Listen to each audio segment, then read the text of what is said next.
નમસ્કાર મિત્રો, વિડીયોમાં તમારું સ્વાગત છે। જી હા મિત્રો, અત્યારે હાલના મોટા અને મહત્વના સમાચાર સામે આવી રહ્યા છે। તો મિત્રો, સમાચારમાં વાત કરીએ તો ખજૂર ખાતા પહેલા લોકો સાવધાન થઈ જજો। સામાન્ય રીતે ખજૂરને સ્વાસ્થ્યનો પાવર હાઉસ માનવામાં આવે છે, તેમ છતાં આયર્ન, ફાઇબર અને વિટામિન્સ પુષ્કળ પ્રમાણમાં હોય છે, પરંતુ આયુર્વેદિક અને વિજ્ઞાન બંને માને છે કે અતિશસ્ત્ર વિજય તે જો તેને નીચેની 5 સ્વાસ્થ્ય સમસ્યાના પીડાતા હોવ તો ખજૂર ખાતા પહેલા સાવચેત રહેવું જરૂરી છે।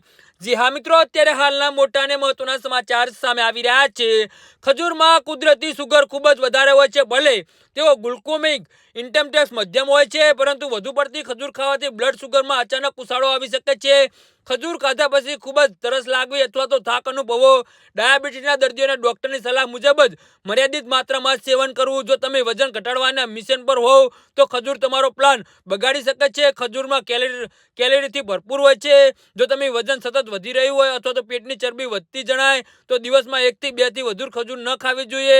ખજૂરમાં ફાઇબરનું વધુ હોય છે, જે કબજિયાત મટાડે છે, પરંતુ જો વધુ પડતી ખાવામાં આવે તો તે ઊંધું પણ પરિણામ આપી શકે છે। પેટમાં ગેસ થવો, પેટ ફૂલી જવું અથવા તો ઝાડા। સંવેદનશીલ પાચન તંત્ર ધરાવતા લોકોને સેવન ઓછું કરવું જોઈએ। જી હા મિત્રો, તો આના વિશે તમારું શું કહેવું છે તો નીચે મારી કમેન્ટ બોક્સમાં જરૂરથી જણાવજો અને અમારી યુટ્યુબ ચેનલને સબસ્ક્રાઇબ કરવાની ભૂલતા નહીં। ધન્યવાદ।